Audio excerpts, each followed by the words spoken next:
నవ్వేటోల ముంగట్నే బొక్క బోర్ల పడ్డట్టే చేస్తున్నదట తెలంగాణ సర్కారు. పాలమూరు రంగారెడ్డి ప్రాజెక్టుకు జాతీయ హోదా సంపాదించుట్ల సత్కిల పడ్డదట.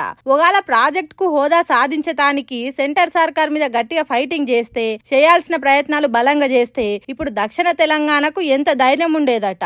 కానీ రాష్ట్ర సర్కార్ ఫైటింగ్ చేయలే. సెంటర్ సర్కార్ చేదోడుగు ఉంటనే లేదు. అందుకే హోదా అనేది ఒడిచిన ముచ్చట అన్నట్టు చెప్పిండ్రట. హోదా లేదు ఏం లేదన్నట్టే ఖరాఖండిగా చెప్పిందట సెంటర్ సర్కార్. మహబూబాబాద్ ఎంపీ బలరాం నాయక్ పార్లమెంట్ లో అడిగిన ఓ ప్రశ్నకు సెంటర్ నీళ్ల సహాయ మంత్రి రాజ్ భూషణ్ చౌదరి రాతపూర్వకంగా ఇగో గిట్ల సమాధానం చెప్పిండు. తెలుగు రాష్ట్రాలలో ఏ ఒక్క ఎత్తిపోతల ప్రాజెక్ట్ కు జాతీయ హోదా లేదు. అయినా జాతీయ హోదా ఇచ్చే పరిస్థితిలో కేంద్రం లేదని ఇగో గిట్ల రాసిచ్చిండట. అంటే చూడుండ్రి తెలంగాణ మీద సెంటర్ సర్కార్ కు ఎంత ప్రేమ ఉన్నదో అని కొందరు అంటున్నారట. పాలమూరు రంగారెడ్డి ప్రాజెక్టుకు జాతీయ హోదా వస్తే ఒకప్పుడు ఎడారిగా ఉన్న పాత మహబూబ్ నగర్ జిల్లా పచ్చగా మారుతుండేది. రైతన్నలకు కావాల్సిన నీళ్లు కాల్వలై వాడుతుండేది. కానీ కేంద్రం తెలంగాణ పబ్లిక్ కు మొండిషై చూపెట్టుడు మంచి పద్ధతి కాదని అంటుర్రట. తెలంగాణ నుంచి ఓట్లేసి పార్లమెంట్ కు పంపితే అటు బీజేపీ లీడర్లు ఇటు కాంగ్రెస్ ఎంపీలు హోదా పట్టుకొచ్చుట్లా ఫెయిల్ అయిండ్రని అంటురు కొందరు. అట్లా అని రాష్ట్ర సర్కార్ అయినా పట్టిన పట్టిడవకుండా హోదా కోసం కొట్లాడుతున్నదా అంటే అది లేదంటుర్రు. ఎప్పుడో కేసీఆర్ సార్ సీఎం ఉన్నప్పుడు హోదా కోసం డిపిఆర్ పంపిండ్రు. అప్పటి నుంచి కేసీఆర్ సార్ బానే కొట్లాడిండట. గాని ఇప్పుడు అటు కాంగ్రెస్ ఇటు కమలం పార్టీలు ప్రాజెక్ట్ కోసం ఫైటింగ్ చేస్తలేరట.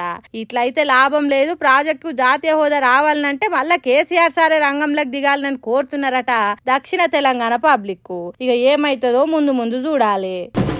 పాపం పోలీసులకు ఎన్ని కష్టాలు వచ్చినాయో ఏమో. ఎప్పటికీ జనం ధర్నాలు చేస్తే ఆపేటోళ్ళు ఇప్పుడు పోలీసులే ధర్నా చేస్తున్నారు అన్నట్టే ఉన్నది కదా కథ. కానీ పోలీసులు ఇంతమంది గుంపు కూడింది ధర్నా చేసేటానికి కాదు, జనాలు లొల్లి చేయకుండా.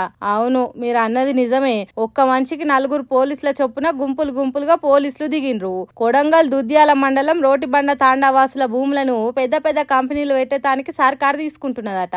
అయ్యో మా గొడ్డు గోదా చేను చెలక ఆగం చేయకుండ్రి, మమ్ములని ఇక్కడ నుంచి ఎల్లగొట్టినట్టు చేయకుండ్రి అని లొల్లికి దిగుతారు కదా.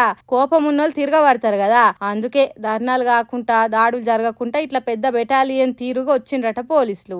రెవెన్యూ ఆఫీసర్లు సర్వేయర్లు తిరగాల్సిన భూముల కాడికి పోలీసులే తుప్పలు చెట్లు చేమలు తిరిగిండ్రట. పుట్ట గుట్ట గుండు అని ఎక్కుకుంటా దిగుకుంటా సర్వేలు చేయించిండ్రట. మావోడే అని ఓట్లు గుద్ది గెలిపిస్తే మా బతుకులే ఆగం చేస్తున్నాడు రేవంత్ రెడ్డి అని తాండావాసులు తనలాడుకుంటే ఏడుస్తున్నారట. మా ఊర్లో ఏడ చూసినా పోలీసులే ఉంటున్నారు, మొత్తం పోలీసుల రాజ్యం చేసిండ్రు అని గొడగొడ ఏడుస్తున్నారట.